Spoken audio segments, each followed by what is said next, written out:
Bonsoir et bienvenue sur le plateau de l'Esprit des Lettres, votre émission consacrée aux livres de religion, de spiritualité que KTO vous propose chaque mois avec le Jour du Seigneur et la Procure, où nous sommes ici installés dans une vraie librairie. Installés, vous l'êtes dans votre fauteuil et nous allons passer ensemble une très belle soirée. Installés, nous aussi, dans des fauteuils confortables, mais ce soir, nous allons marcher. Figurez-vous que la marche est un lieu d'inspiration, de créativité pour de nombreux écrivains. Nous allons aussi accomplir une sorte de pèlerinage spirituel à travers des pages de la Bible, mais aussi de la littérature à la recherche du divin. Et puis, nous allons faire une sorte de promenade littéraire à la recherche de la bibliothèque idéale. Colette Nismazur, bonsoir. On ne vous présente pas aux téléspectateurs de KTO. Vous avez mené une vie de poète, d'écrivaine, prolixe, méditative. Et à côté de votre être d'auteur, il y a en vous une femme passionnée de transmission qui anime d'ailleurs des ateliers d'écriture pour partager ce goût de la plume. Il y a aussi en vous une marcheuse qui ne s'arrête jamais. Vous trouvez, chaque jour, vous accomplissez des promenades, des pas, et c'est là que vous trouvez une forme d'inspiration, de respiration de l'âme. Et ces trois femmes que vous êtes, l'écrivaine, la pédagogue, la marcheuse, sont au cœur de ce livre publié chez Salvator, préfacé d'ailleurs par Alexis Génie, intitulé « Par des sentiers d'intime profondeur », où vous racontez justement cette expérience de la marche dont vous allez nous parler. C'est absolument très inspirant. Florence Delay, bonsoir. Vous êtes, en tout cas pour nous, recevoir une académicienne de l'Académie française, c'est toujours un honneur, une joie et une exigence, parce que vous êtes un écrivain quasiment inclassable. On ne peut pas vous ranger dans une catégorie, votre œuvre est totalement libre et très variée. D'ailleurs, à l'image du dernier livre que vous publiez, La librairie du XXIe siècle, au Seuil, curieusement intitulé « Il n'y a pas de cheval sur le chemin de Damas ». Nous en parlerons évidemment tout à l'heure.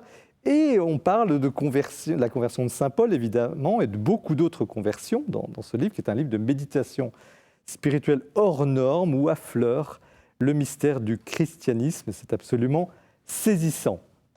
Charles-Henri Dandinier, bonsoir. Bonsoir. Alors, vous êtes journaliste à Famille chrétienne, spécialiste de culture. Vous écrivez d'ailleurs dans beaucoup d'autres titres. Et au fond, vous cherchez les liens entre la foi et la foi chrétienne et la culture littéraire, théâtrale, musicale, picturale, où vous êtes comme un poisson dans l'eau. À preuve, donc, l'ouvrage que vous publiez chez L'Artilleur, intitulé « 100 livres pour comprendre le monde », petite bibliothèque pour un catholique d'aujourd'hui. Le pari est tenu, c'est passionnant, instructif, ouvert, non conformiste et non progresse, effectivement, à vous lire dans la compréhension de la complexité du monde, sans s'enfermer dans une seule lecture. C'est à mettre dans toutes les bibliothèques. Alors, avant de chausser nos bottes de 7 lieues pour justement entamer cette soirée avec vous et marcher à la recherche de l'inspiration et de Dieu, en définitive, nous faisons un point fixe avec Mathilde Mailleux qui nous présente ce mois-ci l'actualité du libraire. L'actualité du livre religieux ce mois-ci, eh bien, tout d'abord, ce sont 2 ouvrages forts, mais 2 ouvrages totalement antinomiques. C'est le cardinal Robert Sarra qui publie aux éditions Fayard « Catéchisme de la vie spirituelle ». C'est un ouvrage important pour le cardinal Robert Sarra et pour tous les chrétiens. Le catéchisme de la vie spirituelle, ce n'est pas le catéchisme de l'Église catholique, mais bien un catéchisme de la vie intérieure. Ce n'est pas un livre dogmatique, mais c'est un livre éminemment spirituel, mais surtout un livre pratique. Oui, c'est un ouvrage qui nous emmène sur le chemin d'une bonne vie spirituelle. L'autre ouvrage important, c'est celui de ces 2 sociologues des religions que sont Daniel Hervieux-Léger et Jean-Louis Schlegel, qui publient aux éditions du Seuil « Vers l'implosion, entretien sur le présent et l'avenir du catholicisme ». Alors, comme vous le savez, le catholicisme c'est mort, c'est fini. Eh bien, pour ces 2 sociologues, le pronostic n'est pas tout à fait le même. Bien sûr, il y a beaucoup de difficultés, l'Église catholique est en crise, la crise des abus sexuels, la sécularisation, mais aussi la crise sanitaire, autant d'éléments qui font plonger la baisse, la pratique, et il y a moins de catholiques qu'avant, bien sûr. Mais pour ces deux sociologues, le catholicisme existera toujours, de façon éparpillée, morcelée. Non, le grand danger, c'est l'unité de l'Église qui est en jeu ici. C'est un ouvrage que je vous invite à lire, car d'abord il est passionnant, mais aussi il y a beaucoup d'éléments de réflexion à porter, et c'est pour ça que ce livre est important. Jean-Michel Pauffet, qui est un dominicain, publie un essai que j'ai trouvé extrêmement enthousiasmant, jubilatoire même, « Évangéliser, oui mais comment ?» c'est publié aux éditions du Cerf. Évangéliser, eh bien, pour Jean-Michel Pauffet, eh bien, il nous invite à suivre saint Paul et sa première lettre aux Thessaloniciens, car tout y est dit, la feuille de route est bien là, dans cette lettre, alors je vous invite à la découvrir et à découvrir ce livre. C'était une grande sainte du Carmel, elle s'appelait Mariam. On aime à l'appeler encore aujourd'hui Mariam, la petite sainte arabe. Eh bien, c'est une très belle biographie que nous offre Joachim Boufflet, qui est un historien et qui publie aux éditions du Cerf. Cette biographie qui va faire date et qui va devenir la biographie de référence pour cette toute jeune sainte qui est décédée en 1878 au Carmel de Bethléem. C'est une sainte du Carmel, c'était une grande mystique, elle était syrienne et c'est une très belle figure du Carmel que je vous invite, là encore, à découvrir. Une très belle figure mystique, non pas mais spirituelle, c'est Carlo Acutis, le saint des jeunes, le geek de Jésus, comme on aime à l'appeler. Il est décédé en 2006 et il est déjà béatifié. Ce livre, eh bien, je voulais vous le présenter parce que ce n'est pas que le saint des jeunes, Carlo Acutis, c'est aussi une personnalité qui peut toucher beaucoup d'adultes, comme il a touché Alessandro Deo, ce jeune prêtre italien qui est l'auteur de ce livre, Carlo Acutis, ses intuitions spirituelles aux éditions Salvator. J'espère que vous serez touchés par ce livre comme moi, car Carlo Acutis a une grâce formidable, une grâce qui ne peut rendre personne indifférent.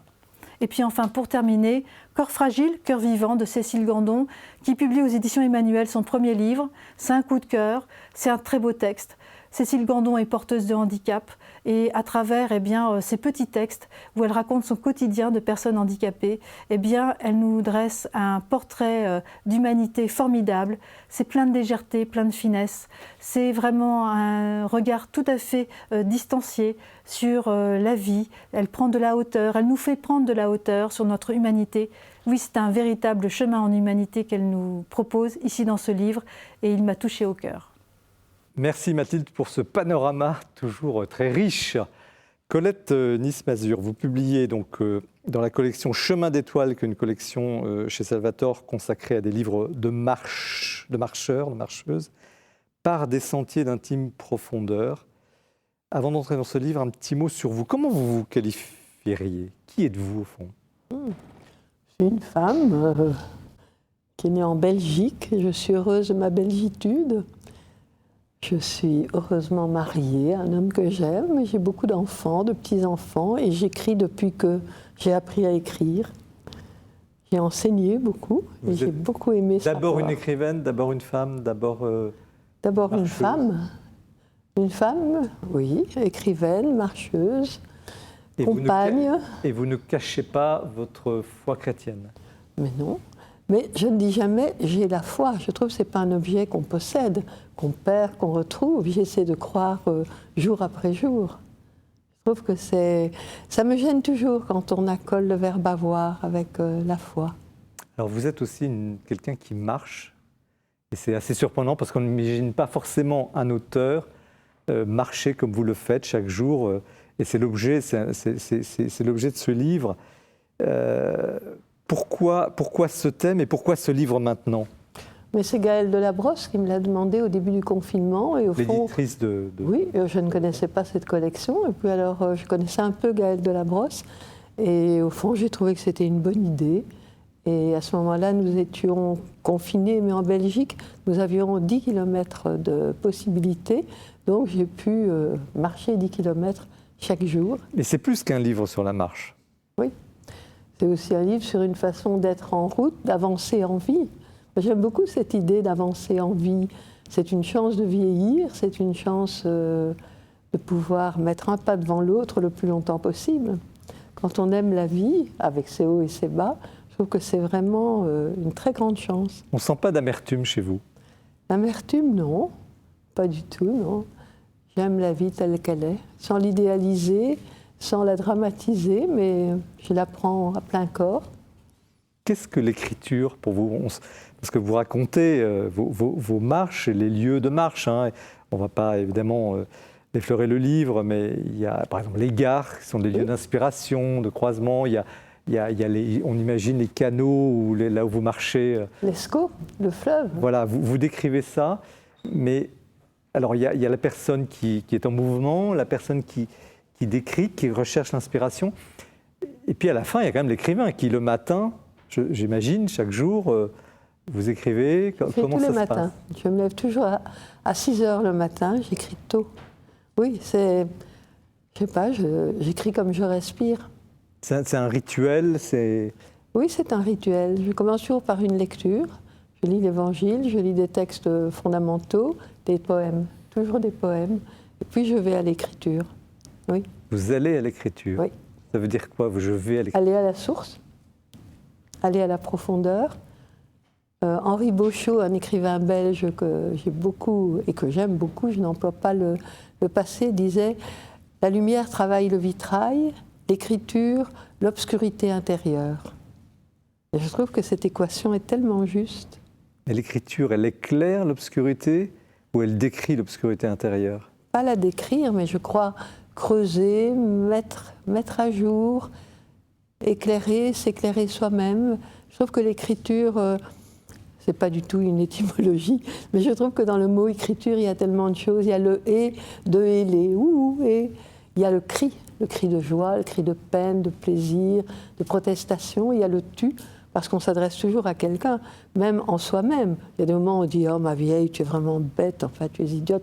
Il y a ce dialogue intérieur, il y a le du retravail, de la réécriture, parce que moi j'écris 10 fois mes livres. Je trouve qu'il y a un respect du lecteur, donc ce mot n'a absolument rien à voir. J'ai fait la philologie romane, je sais que ça n'a rien à voir, mais je trouve qu'il y a dans ce mot une partie importante de ce travail de l'écriture. Alors, vous êtes statique, vous êtes à votre bureau, j'imagine, je ne sais pas si vous tapez ou si vous écrivez à la main. Je commence toujours à la main et ensuite je transpose. Parce que j'écris de plus en plus mal, alors je ne peux pas me relire. D'accord. Alors l'après-midi, vous mettez vos chaussures de marche et vous allez. Oui. Et pourtant, c'est aussi un lieu d'inspiration pour l'écriture. Oui. Qu'est-ce qui se passe quand vous marchez? Mais il y a tous les mots. D'abord, je connais beaucoup de poèmes par cœur. Je me dis des poèmes à moi-même, et ça dépend si je suis seule ou avec quelqu'un d'autre. J'aime marcher en compagnie, et j'aime marcher en compagnie avec des personnes qui aiment aussi la poésie et qui disent des poèmes. Et alors après, j'ai souvent un carnet sur moi, et je note au passage un mot ou un nom de plante que je croise. Il y a les personnes, il y a des objets, il y a une flaque d'eau dans laquelle il y a... pas moi, un mégot, une liste de courses, une tétine de bébé, et c'est toute une histoire, c'est le début d'un récit. Vous parlez d'écriture charnelle, qu'est-ce que ça veut dire, une écriture charnelle? Alors, quand j'étais jeune, j'ai rencontré un poète belge de grande qualité, Robert Lucien Guérard, et il m'avait dit il ne faut jamais utiliser un mot abstrait dans la poésie, ne jamais dire la solitude, mais faire entendre son pas, faire sentir son odeur, faire toucher sa peau. Et c'est quelque chose qui m'est resté, qu'il faut toujours incarner le verbe. Je vous cite, je vise une écriture charnelle qui se voudrait accessible, oui, de moins en moins d'indices matériels, donc, mais des récits, des écrits. Vous écrivez pour qui? Parce que vous êtes aussi une passionnée, vous animez des ateliers d'écriture, vous aimez... Alors, vous dites bien sûr, l'écriture, c'est l'intériorité, mais en définitive, le tu, la personne à qui vous adressez, c'est qui? Mais je crois qu'on écrit d'abord pour soi-même, on ne pense pas à un public avant d'écrire.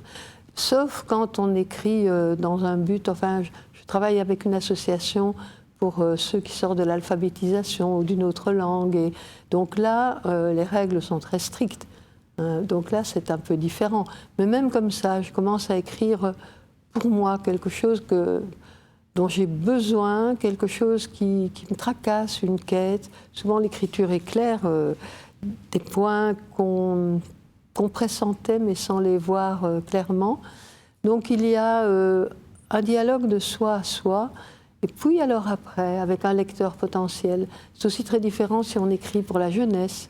Encore que je mets autant de soin à écrire un livre pour la jeunesse que pour un livre pour tous les âges. Mais c'est un vrai travail de... Pour moi, c'est très proche de la grossesse, un livre.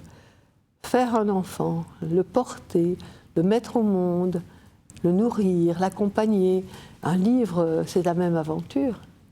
Quel conseil vous pourriez donner à vous qui nous regardez, faites la joie et la fidélité de nous regarder, à des gens qui peut-être traversent des situations difficiles? Est-ce que l'écriture peut aider à vivre et à y voir clair peut-être dans des périodes complexes? On vit en plus une période assez difficile. J'en suis convaincue parce que bon, moi j'ai été orpheline à 7 ans.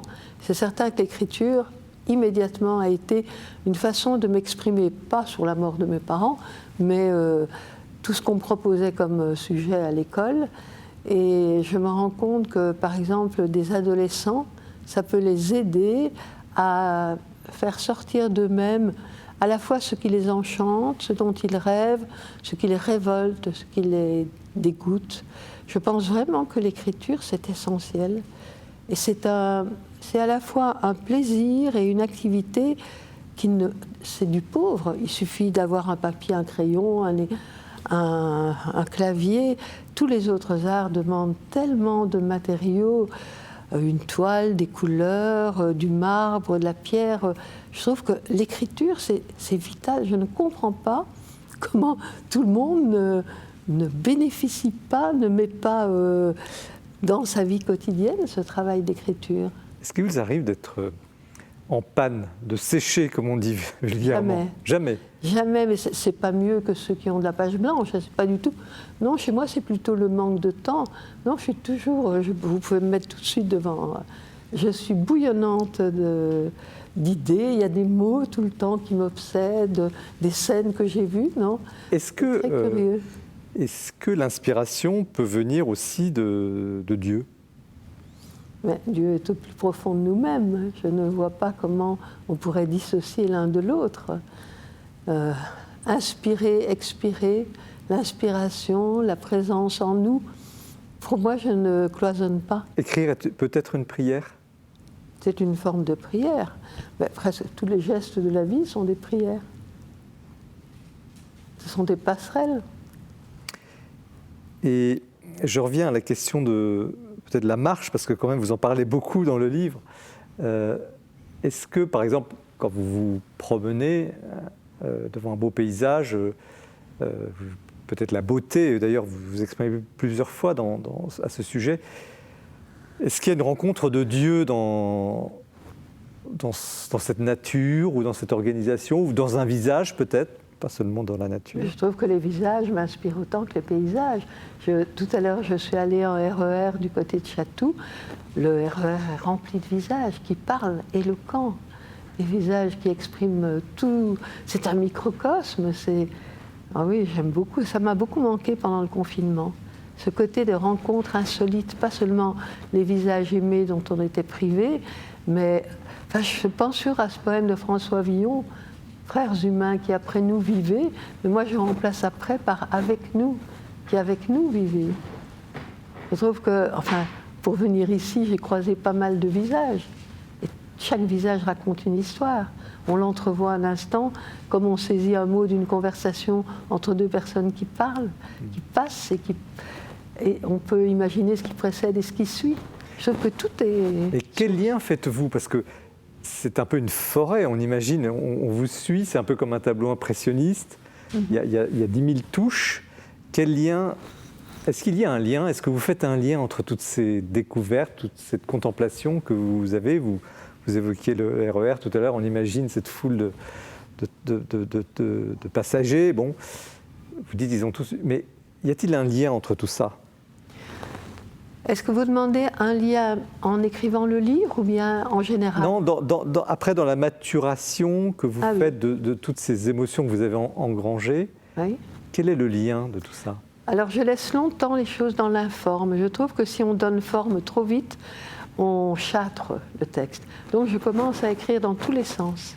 Et alors je fais comme des dossiers, si vous voulez, et je sens que tel texte va dans telle partie, et après j'élabore, je construis. C'est vraiment un travail...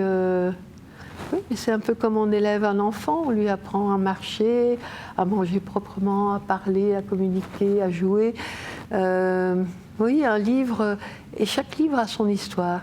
Ce livre-ci, je l'ai vraiment travaillé vraiment globalement, et ensuite j'ai senti qu'il y avait des sentiers, il y avait des allées qui s'imposaient. Alors on va donner la parole à nos invités. Alors, tout cela est passionnant, et vous lirez évidemment le livre. Et j'aimerais bien savoir comment Florence Delay reçoit cette expérience de quelqu'un qui écrit et qui marche en même temps, qui trouve là une forme d'inspiration. Ça vous dit quoi, Florence Delay? J'aime beaucoup qu'elle marche, parce que j'ai entendu dans beaucoup de poètes le fait qu'ils écrivent, que le poème venait en marchant.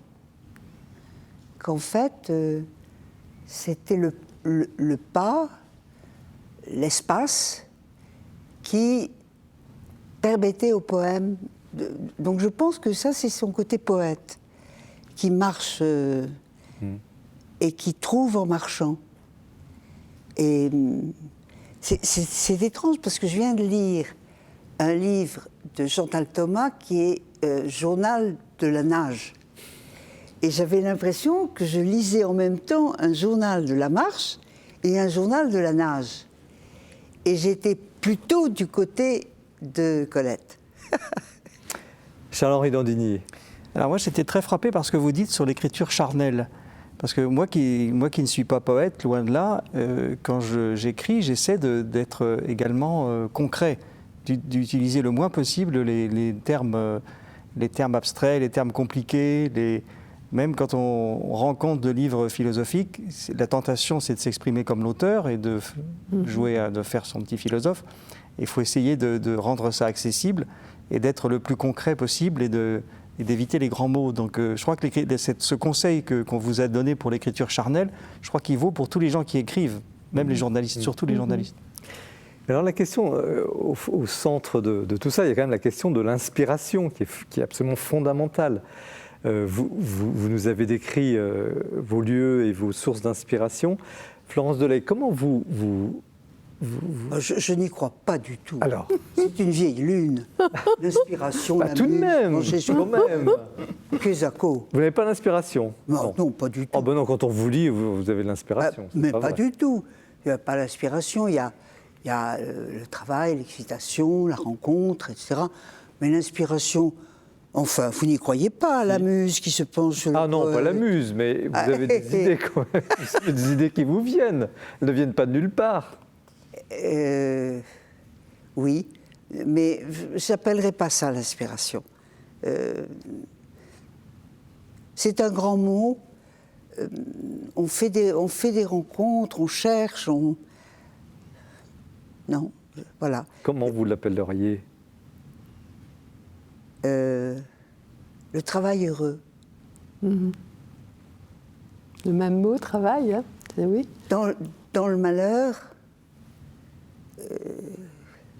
on écrit... Enfin, je sais que l'angoisse, l'inquiétude, pour moi, ne donne rien. Il est vrai que j'ai toujours été en quête de joie. C'est-à-dire que je pense que c'est le sentiment le plus magnifique qui ait été donné par le ciel. Bon. Mais la joie... c'est pour ça que je pense qu'en marchant comme elle, ou en ayant d'autres activités, on se libère du poids du monde, du poids des choses. Tout ce qui libère se met pour moi à la place de votre inspiration. Oui, mais c'est très juste. Je pense à ce que disait Pascal, l'éternellement en joie pour un jour d'exercice sur la terre. Ouais. C'est magnifique. Hein. C'est d'ailleurs la dernière phase de Mais votre livre. c'est vraiment quelque chose qui m'habite, parce Ouais. que cette opposition entre éternellement et un jour, éternellement en joie, pour un jour d'exercice sur la terre. Je trouve que c'est une incarnation dans le présent de ce vœu profond de joie. Il a magnifiquement exprimé. Oui, oui. Et vous l'avez, en fait, le livre, c'est un peu comme une montagne, il termine sur ce mot, la joie. Alors, la joie, en un temps extrêmement difficile comme actuellement, où la trouver? Est-ce une illusion? Est-ce une fuite? Une fuite. C'est vraiment pas une fuite, non. Parce que la joie, elle est quand même habitée de toute la souffrance du monde. Mais c'est une vertu, je trouve, d'être joyeux. C'est un exercice spirituel, la joie. Voilà, un jour. C'est le plus beau, le meilleur exercice spirituel. Évidemment, Ignace de Loyola, qui adorait pleurer, ne l'a pas mis en premier. Il comptait ses larmes à chaque office. Bon, mais pour moi, c'est vraiment un cadeau que la vie spirituelle autorise. Il n'y a pas de doute que... bon, je suis tout à fait inconstante, je ne lis pas l'Évangile tous les jours. Mais, quand même, chaque fois que je me dis, tiens, je vais le lire, quelque chose arrive qui est joyeux. Je veux dire, on ne peut pas aimer un Dieu qui meurt le vendredi et ressuscite le dimanche sans être joyeux. Charles-Henri Dandinier. Alors moi j'ai bien aimé le côté, d'abord vous dites que la marche est une métaphore de l'existence, et ça frappe tous les gens qui marchent. Je marche pas mal également, moins que vous peut-être, mais enfin... Mais cette joie, cet hymne à la joie, on vient de Oui, décliner quelque alors, chose de magnifique là. Je pense que la marche y conduit certainement. Et puis il y avait aussi ce côté, l'écriture, vous faites un parallèle entre l'écriture et la marche. Vous dites que c'est deux disciplines et que je pense que c'est une source de joie dans les deux cas. Est-ce que la joie est synonyme de sagesse? Il y a quelque chose qui transparaît aussi dans ce livre. Alors je vais employer un grand mot et vous me corrigerez si c'est les pas bon. Le mot sagesse. On sent, il y a votre expérience, il y a cette espèce de sérénité très forte dans le livre. Alors, connaissez-vous la sagesse? Je ne sais pas. Quel serait le secret de la sagesse? Je ne sais pas du tout. Moi, j'ai plutôt une nature anxieuse. Je pense que la mort précoce de mes parents m'a donné une anxiété de base contre laquelle je travaille jour et nuit. Je pense que dans la mesure où on a ce fond d'inquiétude, on construit, on fait des enfants, on fait des livres, on fait des rencontres.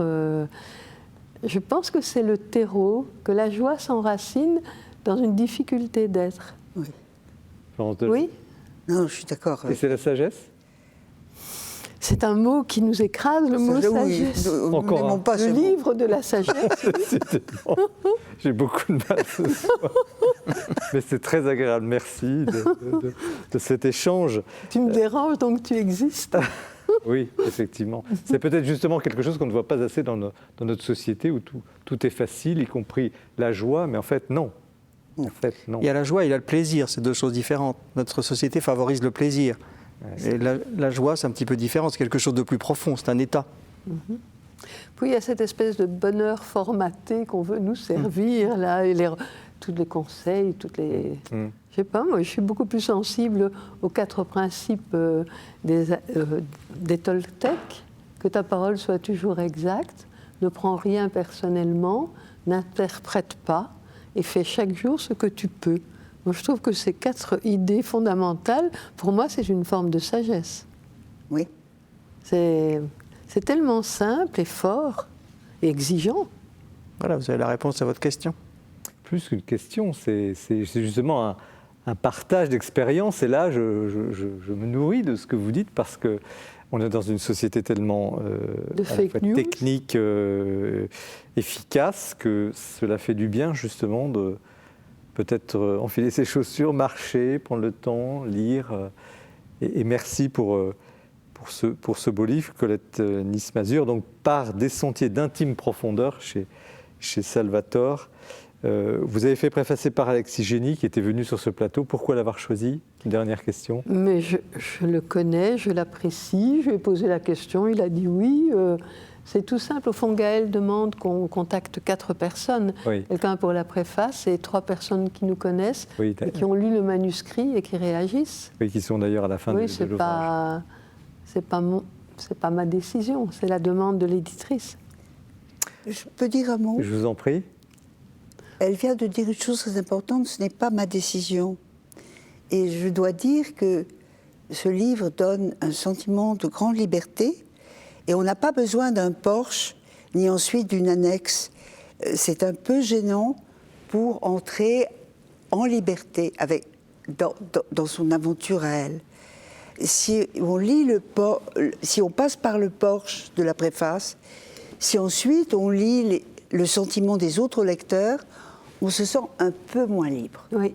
Voilà, D'accord. c'est mon seul... Oui, c'est un protocole très particulier. Oui, Moi oui, aussi, j'ai été surprise, mais bon, comme je ne connaissais pas cette collection et que j'apprécie Gaëlle Delabrosse, j'ai obéi comme une petite fille sage, à défaut de sagesse. On a toujours le droit d'entrer directement dans le texte, Oui. de ne pas lire les préfaces. On a le droit de ne pas C'est lire vrai que les j'aurais lui poser la question, qu'est-ce qui lui a donné l'idée de cet accompagnement? Oui. En tout cas, c'est une belle collection. Il y a des auteurs qu'on a déjà reçus d'ailleurs sur le plateau, Charlotte Joussaume notamment. Collection d'étoiles, donc c'est chez Salvatore. Merci mesdames, merci pour cette première partie d'émission. Restez bien avec nous. Nous continuons avec le livre de Florence Delay, mais c'est l'heure du coup de cœur avec Bertrand Deschamps.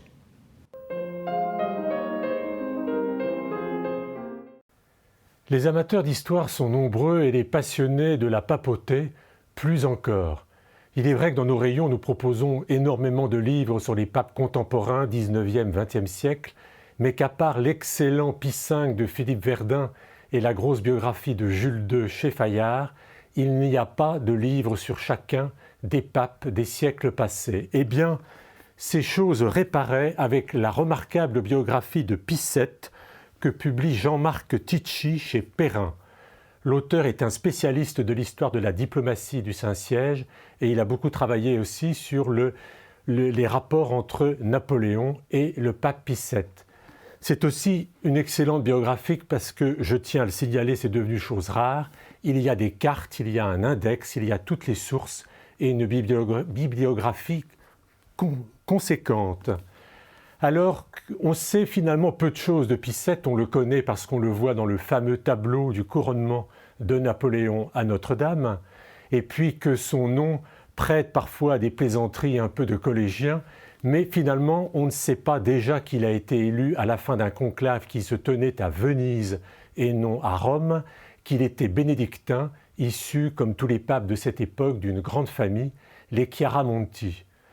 On ne peut pas comprendre Pie VII sans le contexte diplomatique et géopolitique de l'époque, toute cette période sur laquelle Napoléon a régné, sur laquelle son ombre a plané sur toute l'Europe. Alors, évidemment, c'est l'homme du concordat avec Napoléon, ce qui est très important pour l'histoire de la France. Et puis, on sait moins qu'il a participé au rétablissement de l'influence des jésuites. Bref, c'est un pape en plus qui a régné très longtemps, puisque pour l'époque c'est beaucoup, il a régné 23 ans. La relation avec Napoléon est absolument passionnante et il faut souligner qu'à la fin de sa vie, avant 1821, à Sainte-Hélène, Napoléon parlait de cette figure de Pie VII dont il avouait qu'il l'avait beaucoup aimé et vice-versa, le pape Pie VII se souciait des conditions de détention de Napoléon à Sainte-Hélène. Je voudrais finir par un petit pas de côté en cette période des fêtes de la foi, la très belle collection des bandes dessinées Un pape dans l'histoire que l'on doit à Bernard Lecomte. Eh bien, dans cette collection, il y a aussi un Pie VII résisté à Napoléon avec une magnifique couverture qui montre l'empereur seul, de dos, faisant face à la colonnade du Bernin dans la basilique Saint-Pierre. Cette image n'est que pure invention puisque Napoléon n'a jamais mis les pieds à Rome, mais on aimerait qu'elle ait eu lieu parce que tout de même, elle ne manque pas d'allure. Merci Bertrand pour cette évocation. Nous poursuivons l'émission avec le livre de Florence Delay de l'Académie française, intitulé « Il n'y a pas de cheval sur le chemin de Damas ». Donc c'est au Seuil dans la collection La librairie du XXIe siècle. Avant d'en parler, Florence Delay, on vous a déjà un peu vous êtes connue, mais voilà, vous avez déjà un peu découverte dans cette première partie d'émission. Comment vous vous définiriez? Vous êtes un écrivain? Vous êtes femme de lettres? J'ai été un bon professeur. J'ai beaucoup aimé mon métier, mes étudiants. Et j'avais découvert quelque chose qui était de ne pas faire cours sur ce que je connaissais le mieux. C'est faire cours sur ce que je cherchais. Je les mettais au courant tout de suite et on cherchait tous ensemble. Et ça a été des années très, très heureuses à la Sorbonne. C'était d'abord le professeur avant l'écrivain? Non. Non, non, tout ça va de pair. Le théâtre, la lecture, les livres. Je vais vous dire, pour moi, écrire, c'est avant tout lire et traduire. Et c'est lire et traduire qui donne envie d'écrire. Et quand on traduit, on a l'impression d'écrire. Et ces activités, pour moi, sont étroitement liées. Et j'aime bien qu'elles soient mariées.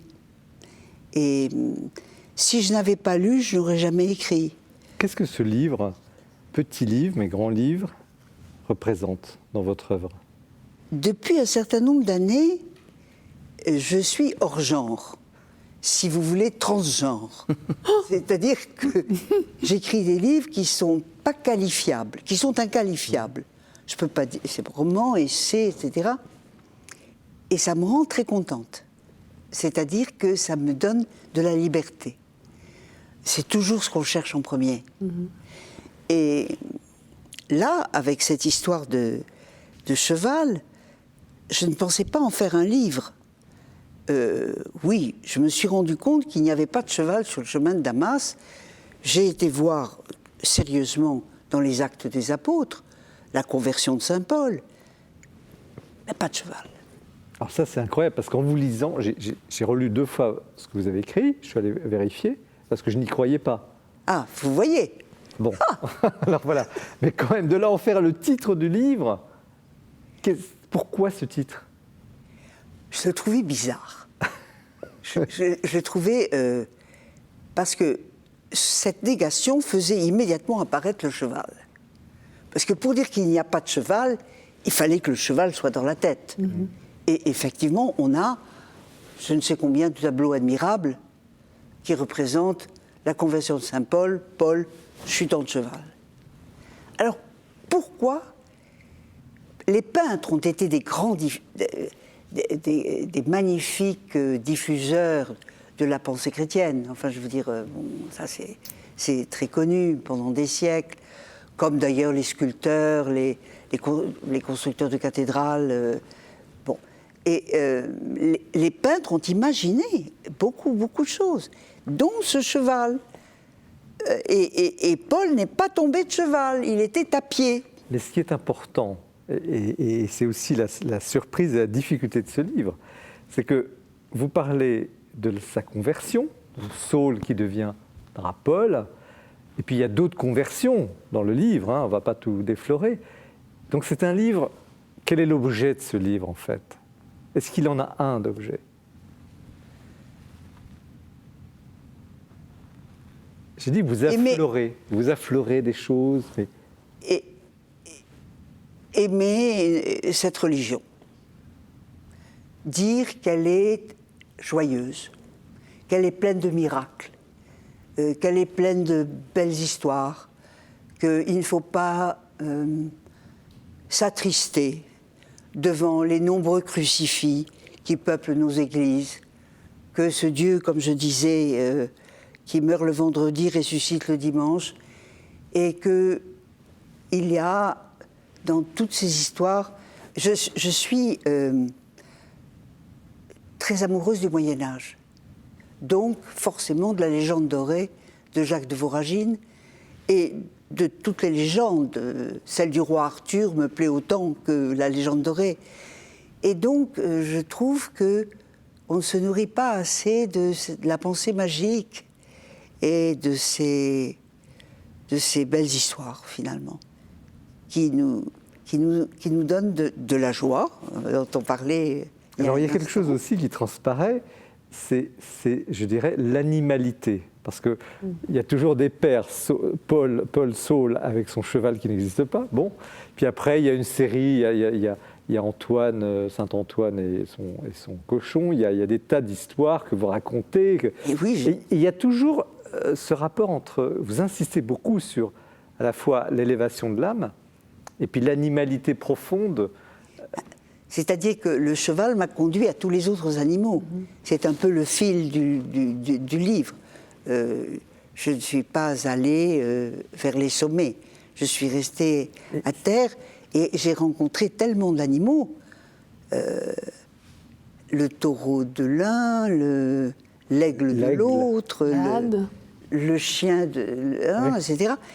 Et je me suis dit, c'est quand même une présence de compagnons. Mais ce sont plus que des compagnons. Qu'est-ce que cela veut dire? Est-ce que ça veut... Parce que vous illustrez aussi la tension.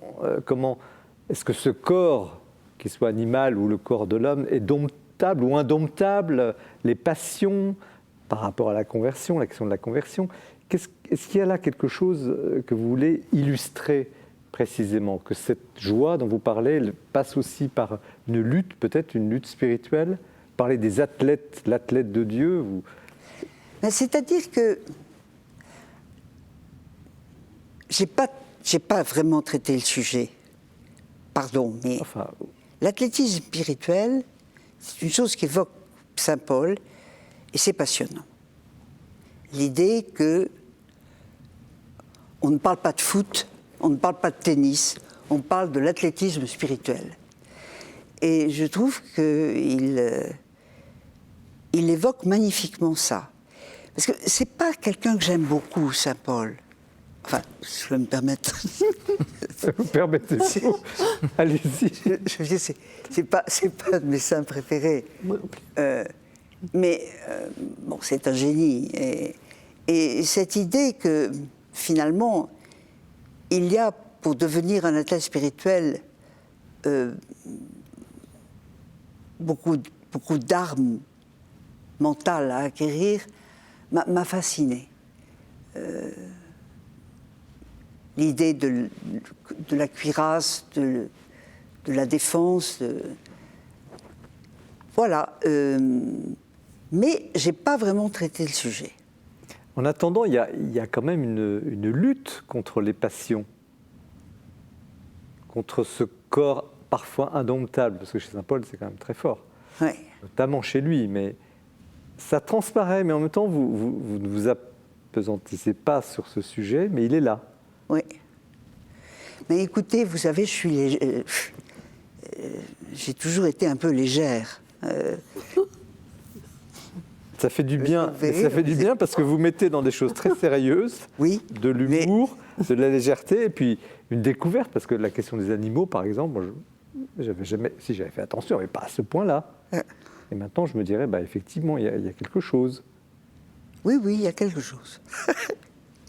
Alors, il y a aussi ce parallèle fabuleux. Alors, je ne sais plus quel est le saint qui marche avec un âne et l'âme, et il y a un jeu de mots entre l'âne et l'âme. Oui, alors là, évidemment, je ne sais pas ce que vous en pensez, mais c'est venu comme ça, l'idée qu'un jambage sépare l'âne de l'âme dans notre langue.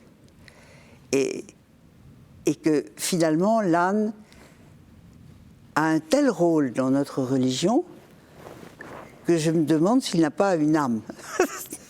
Voilà. Prière pour aller au paradis avec les ânes, oui. Le beau poème de Francis Jam. C'est magnifique, oui. Quand Francis Jam dit qu'il veut entrer au paradis avec les ânes, c'est un poète qui a été un peu méprisé, oublié. Et c'est un éloge de la petitesse. De la petitesse. de la modestie peut-être, pas la petitesse, mais La simplicité. oui, Mais c'est vrai que l'âne apparaît comme un animal modeste par rapport au cheval. absolument. Oui, absolument. Personne n'a mis Saint Paul sur un âne. mais le Christ a Mais fait. le Christ, oui. Oui. Le Christ, il a demandé un anon. Alors, parfois, il y a aussi un autre aspect très mordant, et là, vous citez Ignace de Loyola, sur le propre de l'esprit mauvais, et de mordre et d'attrister. Et là, il y a quasiment un chapitre sur ça revient aussi. Là, on a parlé effectivement de la conversion, l'animalité, etc. Mais il y a aussi cet esprit mauvais qui est là, au fond, le mal, et qui n'est pas du tout anodin. Non, c'est une vraie question pour moi.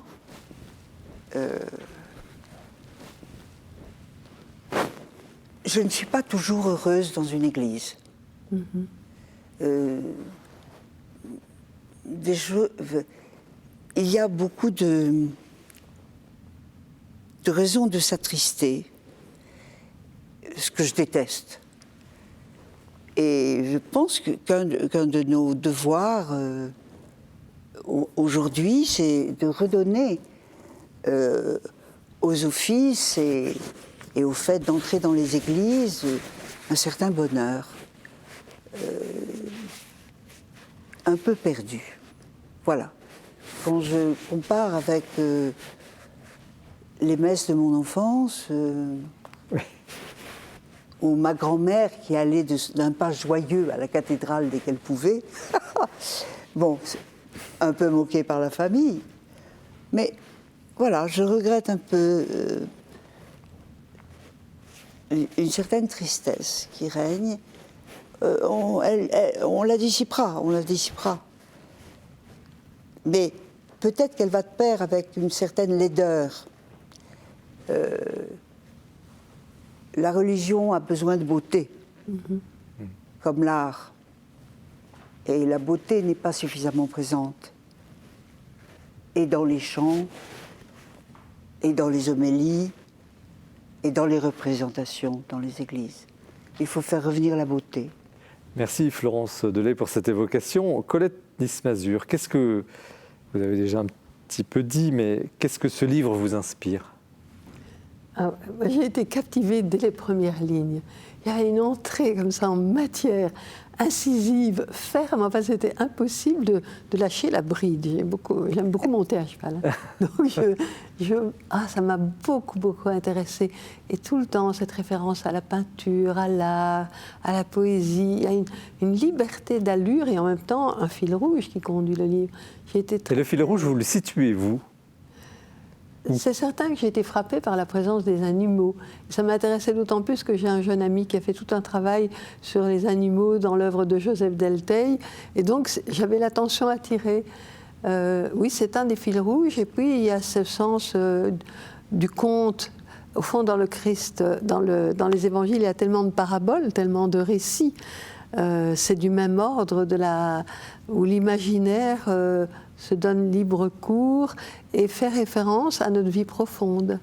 C'est une métaphore magnifique de la vie essentielle, la parabole. Florence Delay ?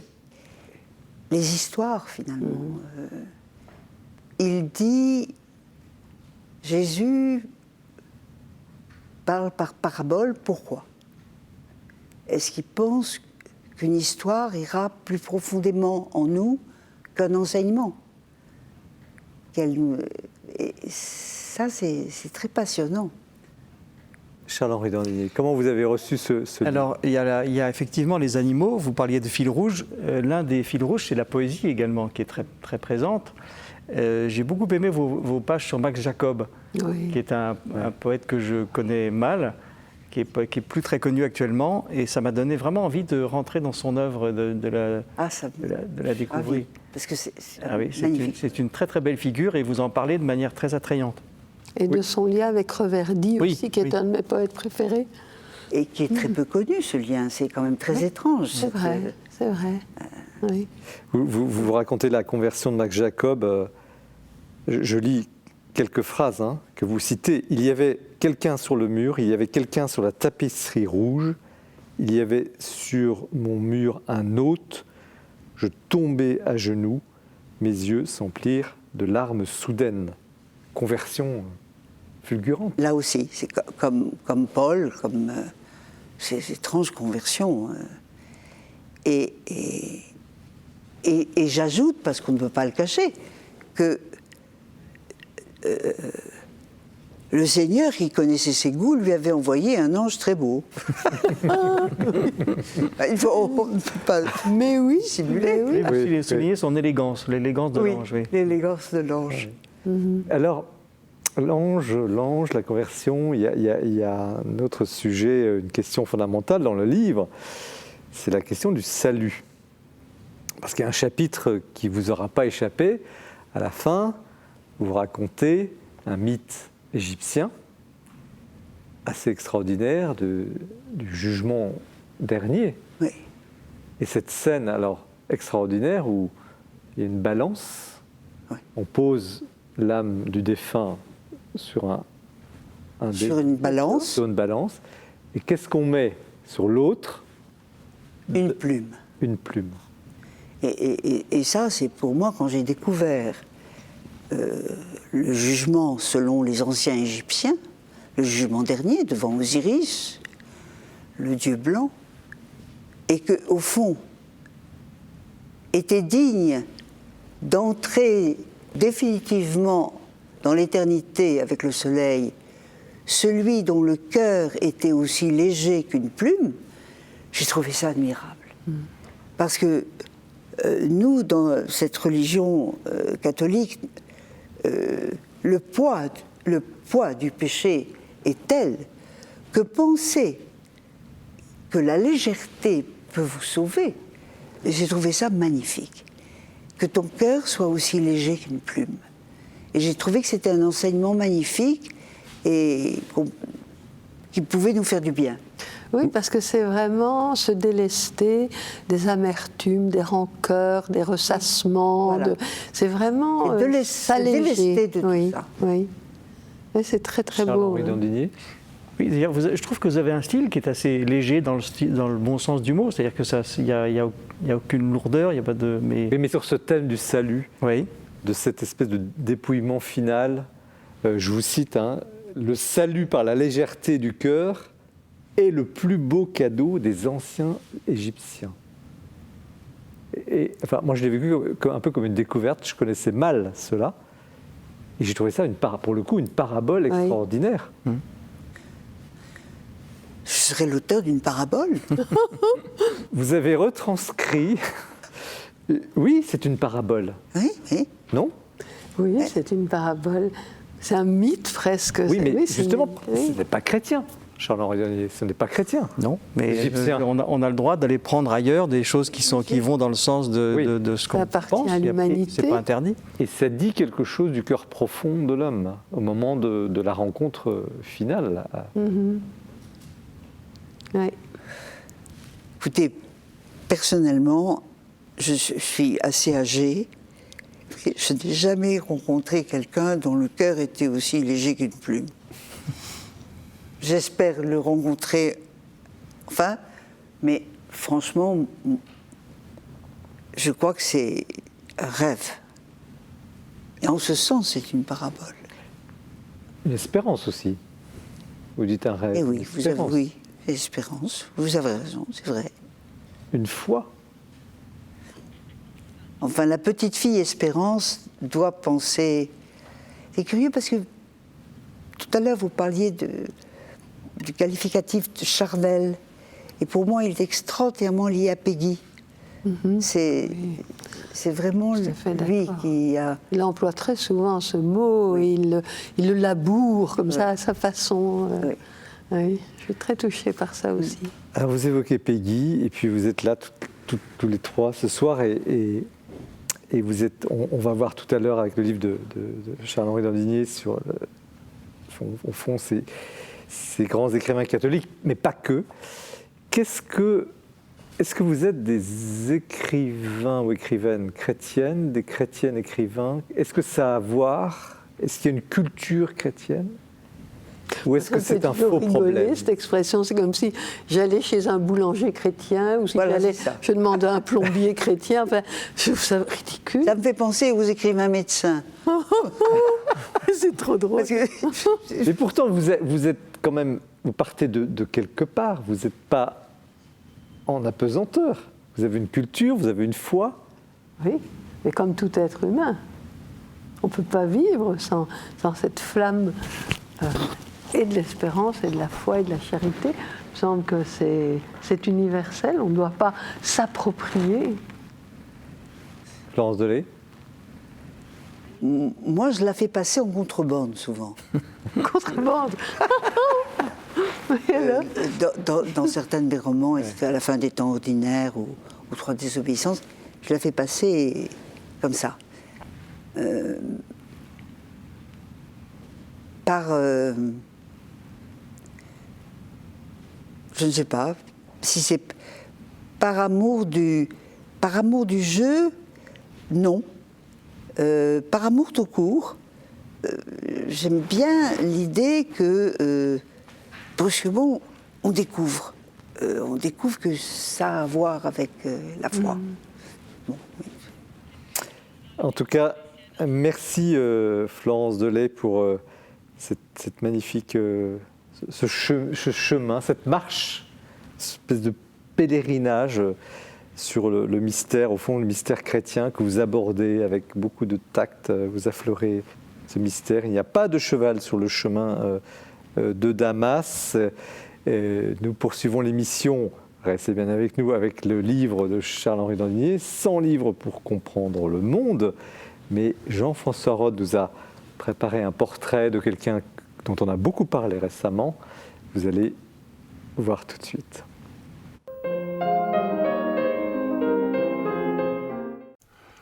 On a évidemment beaucoup parlé de Charles de Foucault au moment solennel de sa canonisation. Mais il ne me paraît pas inutile, peut-être même au contraire, de sortir quelques livres essentiels pour mieux comprendre et se mettre les idées au clair. Et donc je vous propose ma sélection à mes risques et périls pour que vous soyez vous-même, vous fassiez vous-même votre propre opinion. En 3 parties. D'abord, les biographies, parce qu'évidemment, la vie de Charles de Foucault est tout le contraire d'un long fleuve tranquille, donc les biographies sont particulièrement importantes.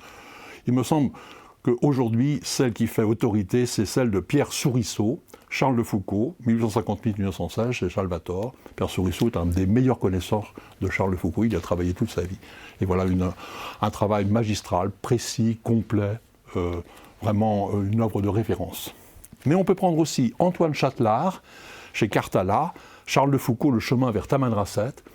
Antoine Châtelard est lui-même petit frère de Jésus, il a vécu à Tamanrasset, et il sort un peu quelquefois de l'hagiographie pour mieux suivre les étapes de la vie de Charles de Foucault et la profondeur un peu de sa démarche. Et puis je cite évidemment, pour les enfants, mais pas seulement, la bande dessinée de J.G., Charles de Foucault, aux éditions du Triomphe, qui a été refaite, recolorisée. Ensuite, deuxièmement, peut-être moins connu, le côté ethnographe de Charles de Foucault. Vous savez qu'il a exploré le Maroc quand il était très jeune, soit déguisé en rabbin pendant 11 mois. Il a fait un rapport qui a été jugé remarquable sur donc, des régions inexplorées du Maroc. Et puis, vous savez qu'il a fait un dictionnaire français touareg. Et non seulement il a continué pendant des années ce dictionnaire, mais il a recueilli des poésies. Et nous avons aujourd'hui, par exemple, des chants touaregs chez Albin Michel qui ont été recueillis et traduits par Charles de Foucault. Troisièmement, le plus important, évidemment, peut-être la spiritualité. Là, on remercie Nouvelle Cité d'avoir édité en 15 volumes un peu tous les textes de Foucault. J'en choisis un, La dernière place, Retraite à Nazareth. On est au cœur de la démarche de Charles de Foucault. Un bon guide pour connaître aussi la spiritualité de Charles de Foucault. Prenez Monseigneur Jean-Claude Boulanger, avec un titre qui n'est pas innocent, La prière d'abandon, un chemin de confiance avec Charles de Foucault. Et puis, si vous voulez entrer dans la démarche, pas simplement d'une manière extérieure, priez 15 jours avec Charles de Foucault, toujours aux éditions Nouvelle Cité. Voilà. Et je termine avec le livre que je préfère entre tous, même si j'ai trouvé tous ces livres intéressants. C'est le livre de François Sureau, Je ne pense plus voyager, un récit chez Gallimard. Il part des circonstances précises de la mort de Charles de Foucault. Il a été dépouillé les archives militaires. Et à partir de là, il fait un portrait profond, fin, un peu sortant des sentiers battus, de la radicalité de la démarche de Charles de Foucault. François Sureau est un grand écrivain. Je vous assure, ce livre est tout à fait remarquable. Merci Jean-François Roth pour cette évocation de Charles de Foucault que beaucoup ont aimé, lisent, et il y a eu la canonisation récemment. Nous poursuivons l'émission avec le livre de Charles-Henri Dandinier, 100 livres pour comprendre le monde, petite bibliothèque pour un catholique d'aujourd'hui, c'est chez l'Artilleur. Alors, je vous ai présenté comme journaliste, vous êtes spécialisé dans la culture, racontez-nous un petit peu en quelques mots votre expérience. Eh bien, je suis à Famille Chrétienne depuis 10 ans. Et voilà, j'ai été pigiste avant dans plein de journaux très différents, chrétiens et profanes d'ailleurs. Et j'ai fait beaucoup d'articles, soit culture, sur des livres, soit de société. J'aime beaucoup les articles de tous les sujets de société, ce qui concerne la démographie, la bioéthique, des choses comme ça.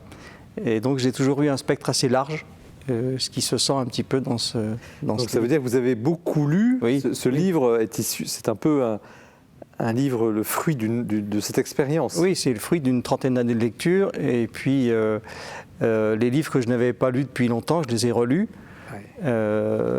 Et puis voilà, Et puis il y a des livres que je n'avais jamais lus, dont je savais un petit peu ce qu'il y avait dedans.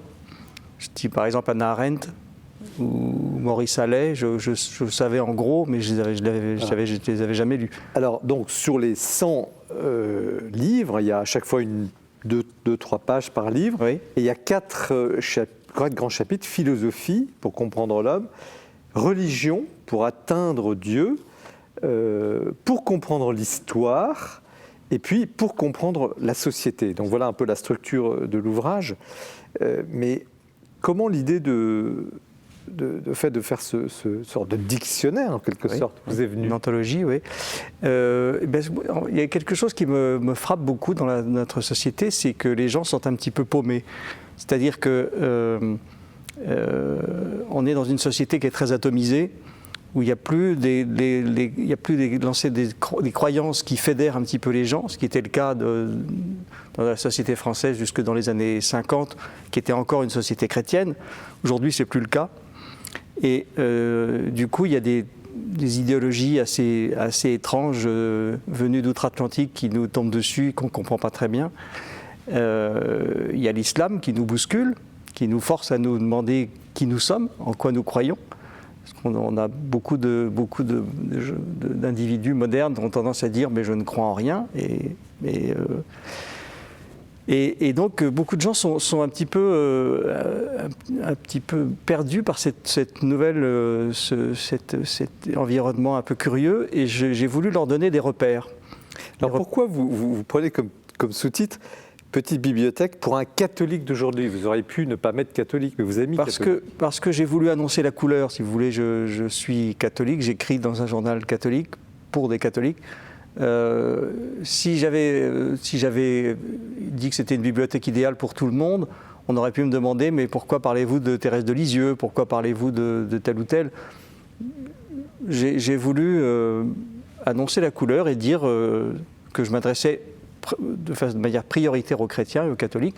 Si les autres veulent le lire, ils sont les bienvenus. Et en même temps, il y a, je dis en proportion, sur les 100, je ne sais pas, il y a peut-être une vingtaine d'auteurs ou trentaine d'auteurs catholiques, parce que vous ratissez très large. Je ratisse très large, je n'ai pas fait le calcul. Non, mais le propos, en tout cas, c'est d'éclairer la connaissance. Oui. Et bien sûr, je m'adresse aux catholiques, mais il faut que les catholiques lisent de tout. Des catholiques, mais aussi des gens qui sont un peu entre les deux, comme Simone Veil, ou des gens ou Camus, et puis des gens qui ne le sont pas du tout, comme Alan Bloom, qui n'ont rien à voir avec le catholicisme, mais dont je pense qu'ils sont intéressants à lire.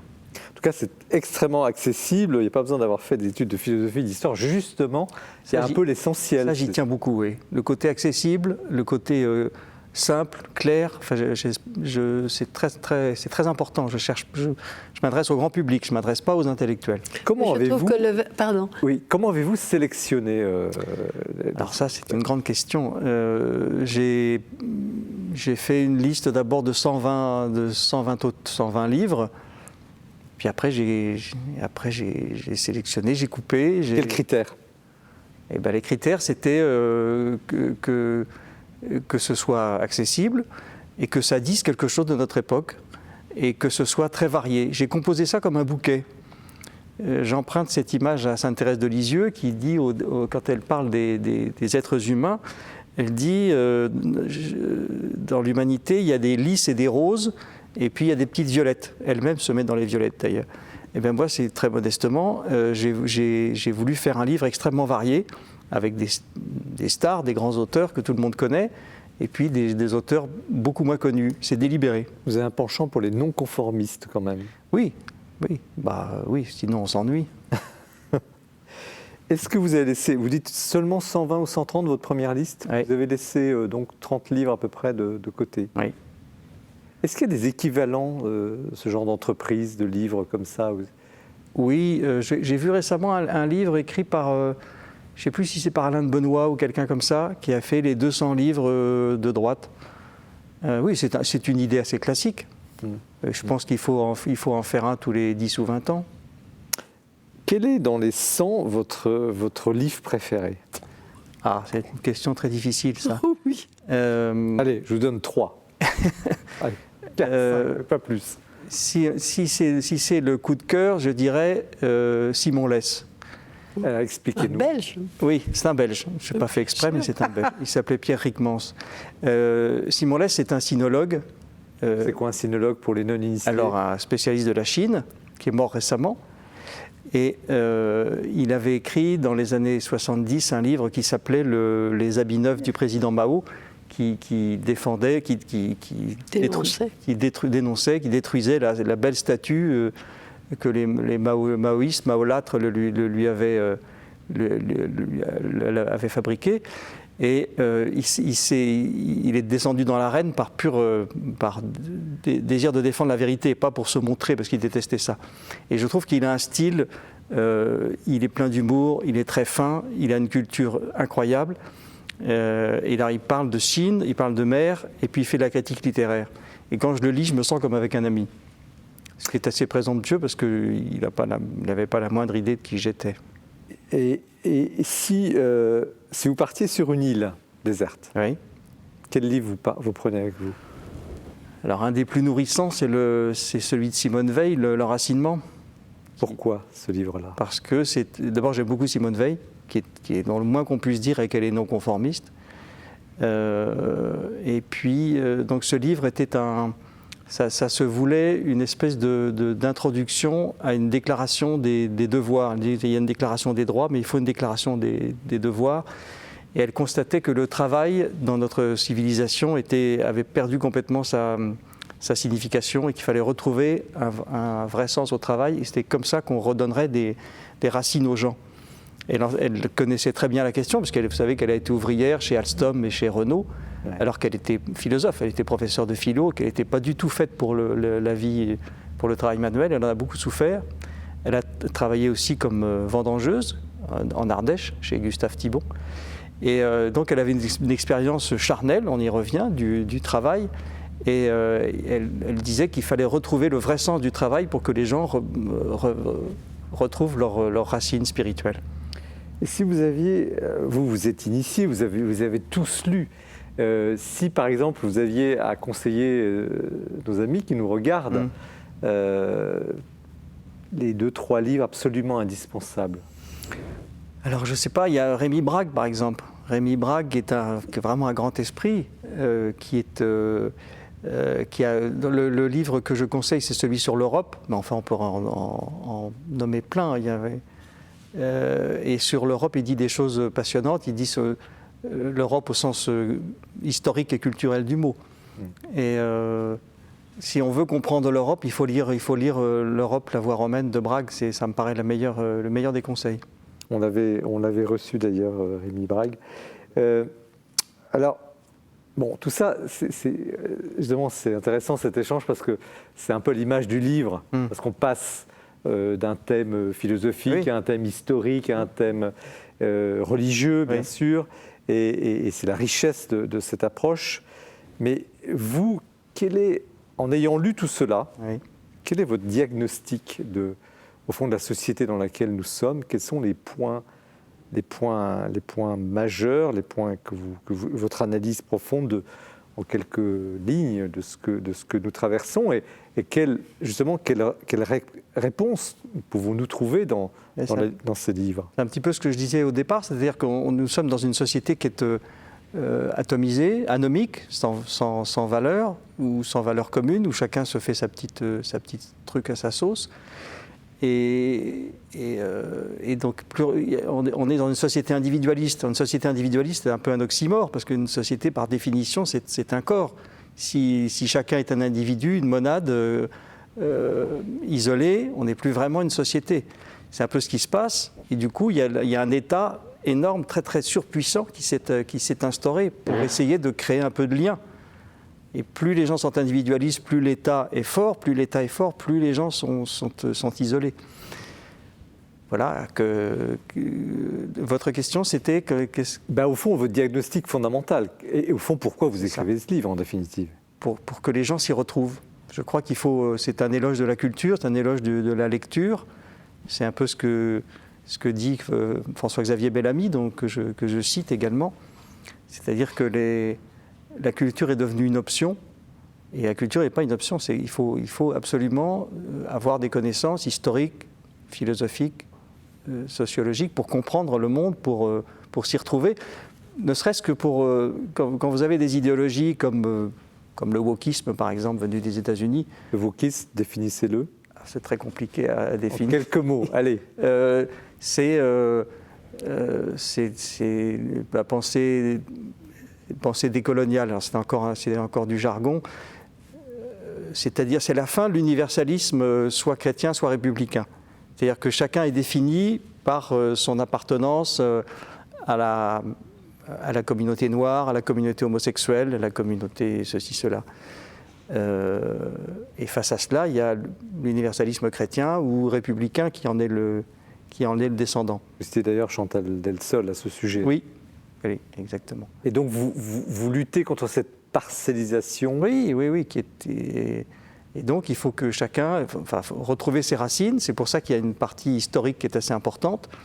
Et c'est très important de savoir qui nous sommes, savoir d'où nous venons, pour savoir où nous allons. Donc, il y a beaucoup, je cite par exemple pas mal de grandes figures historiques qui sont à mon avis indispensables à connaître, qui sont des modèles.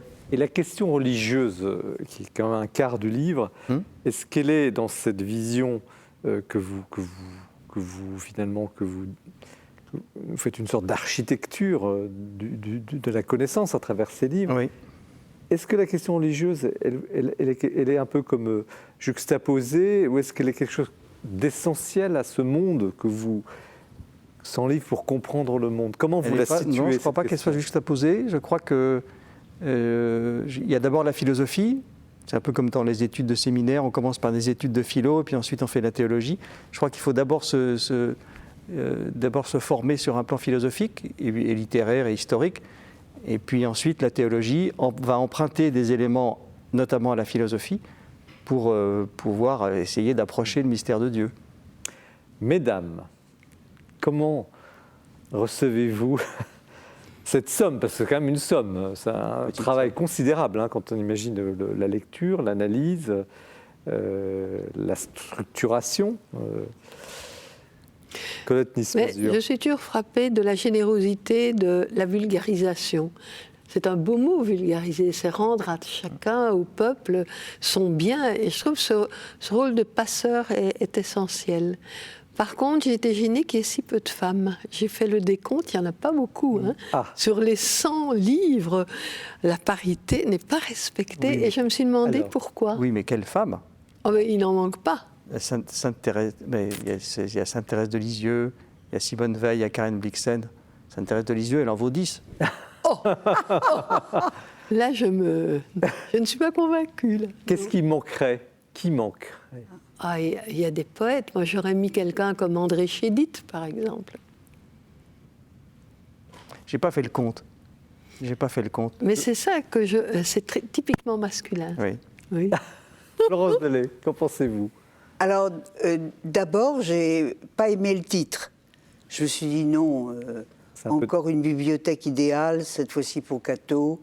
Bon. Et puis, dès que j'ai commencé le livre, j'ai été assez emballée par sa vivacité, ses attaques très très différentes de toutes ses personnalités.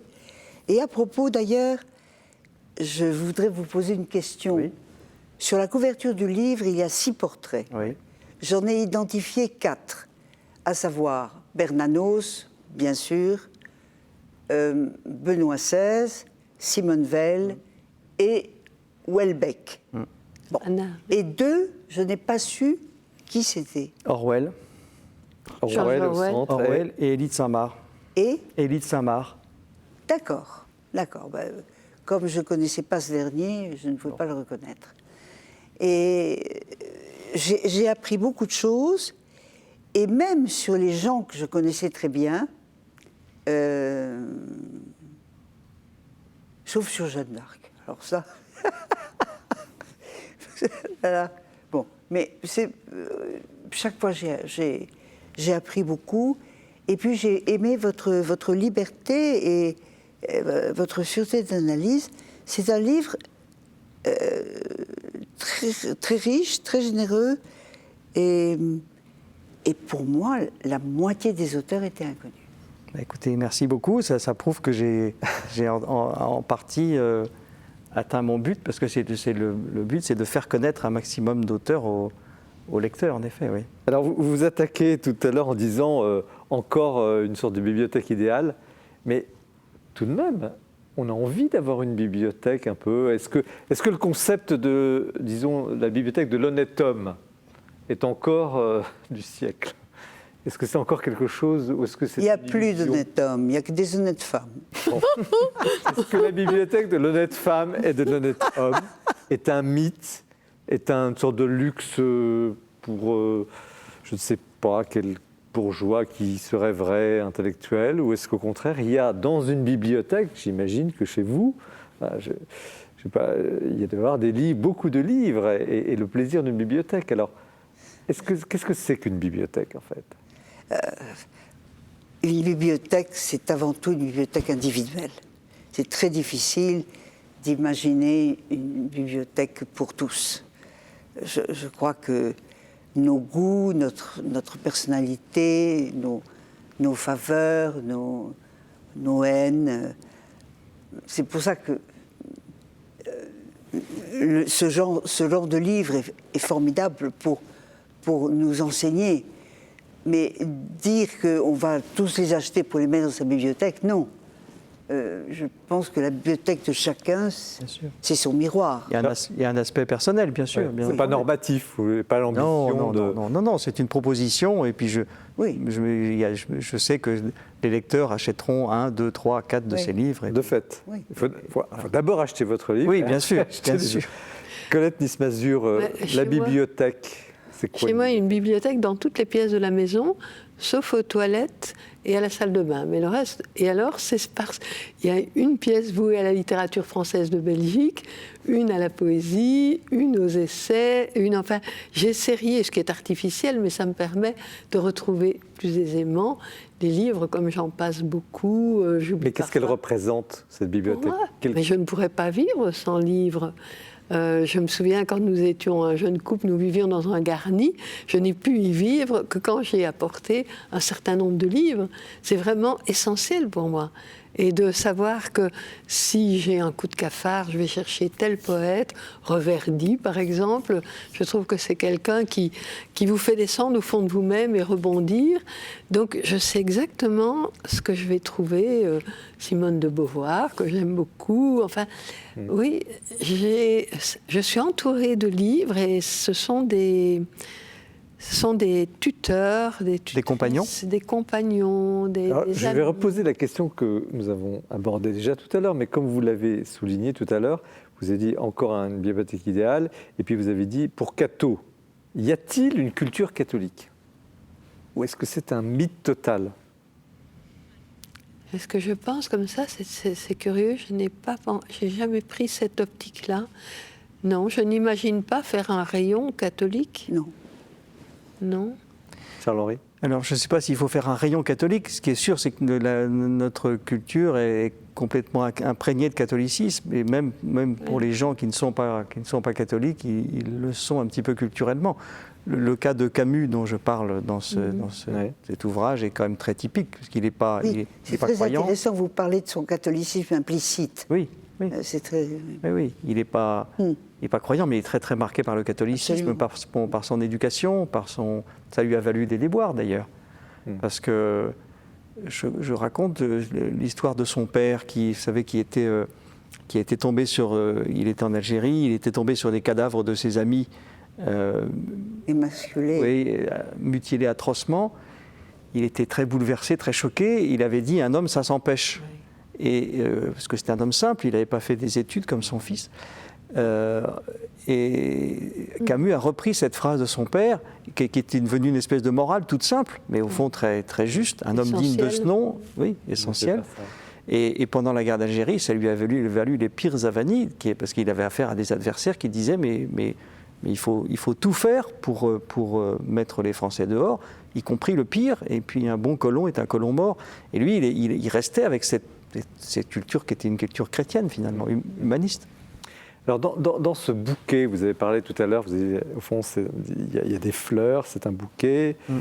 Et de fait, le livre, il donne parfois un peu le tournis, parce que quand on le lit d'affilée, il y a toutes les problématiques, et c'est très riche. Y a-t-il, je vous pose la question à tous les trois, y a-t-il je vais employer le mot impropre, mais un ADN d'une culture peut-être universelle, vous avez posé la question tout à l'heure avec ce thème, y a-t-il dans cette culture mondiale une sorte de noyau qui serait un peu, je ne sais pas, l'embryon de toutes les cultures? Et qu'est-ce que ce serait? Ce serait l'humanisme? Ce serait... Je ne crois pas qu'il existe de culture mondiale. Je crois que les cultures sont toutes... elles sont nationales ou régionales, ou elles sont toujours... on ne peut pas accéder à l'universel sans passer par le particulier. C'est assez banal ce que je dis. Mais des valeurs communes quand même, qui seraient des valeurs communes à toute l'humanité? Ou c'est une vue d'esprit, Florence Delay? Il y a d'abord ce qui est écrit en français. Peut-être que la langue française a quelque chose à voir aussi avec ça. Non, mais j'aimerais ajouter juste une chose. En écoutant l'importance des livres dans les maisons, l'inégalité, pour moi, fondamentale de quelqu'un qui naît dans une famille où il y a des livres et quelqu'un qui naît dans une famille où il n'y a aucun livre. Et je pense que tout commence là. Tout commence là, et cette inégalité très grande qui fait que moi, j'ai été bénie des dieux. J'avais un père et une mère entourés de livres et qui mettaient les livres plus haut que tout. Et je voulais simplement parler de cette inégalité-là. Mais parfois, on se rend compte que le creux va créer le plein. Je pense à Benigno Cáceres, qui venait d'un milieu de mineurs, qui n'avait jamais vu un livre de sa vie. Et il a été en captivité avec de très grands intellectuels qui, pour tenir le coup, se racontaient des livres, se donnaient des conférences. Il a été en captivité à 20 ans. Et il a dit, si je sors vivant de ce camp, je ferai tout pour faire découvrir la lecture à ceux du Coron. Et il a créé la méthode d'éducation populaire, de culture populaire, comment lire un livre, comment en donner aux personnes l'occasion d'en découvrir l'essentiel. Il avait une méthode très précise, moi je me suis formée à cette méthode-là, et je trouve que donc là, il y avait l'absence totale, et puis tout à coup cette révélation à 20 ans, et ensuite toute sa vie, il a porté des méthodes d'éducation populaire. Je voudrais revenir à ce que vous disiez sur l'inégalité. Je suis tout à fait d'accord avec vous. cette inégalité, autrefois, l'école remédiait à cela. Camus, Finkielkraut Oui. en sont des très bons exemples, parce qu'ils sont issus de milieux simples. Absolument. Et ils ont eu la simplicité, la modestie, quand ils sont arrivés haut, de dire que c'est grâce à l'école, c'est grâce à Monsieur Germain, oui. qu'ils étaient arrivés là où ils étaient arrivés. L'école, malheureusement, ne remplit plus ce rôle. En tout cas, votre En tout cas, ce livre... livre donne vraiment envie de lire. J'allais dire, vous m'avez pris les mots de la bouche. Pardon. Non, je vous en prie, c'était la conclusion, parce qu'effectivement, ce Oui. livre, 100 livres pour comprendre le monde, petite bibliothèque pour un catholique d'aujourd'hui, mais on peut l'enlever, on peut le mettre entre parenthèses Oui. pour voilà, celui qui veut, trouvera en tout cas vraiment de quoi lire, évidemment, de quoi réfléchir et se nourrir, comme ce soir. Donc merci Charles-Henri Dandinier, donc c'est édité chez l'Artilleur. Comme ce soir, vos livres nous ont nourris. On était parti de la marche, mais on est passé à quelque chose de très, très, très, très essentiel. Avec vous, Florence Delay, il n'y a pas de cheval sur le chemin de Damas. On va les vérifier aux éditions du Seuil.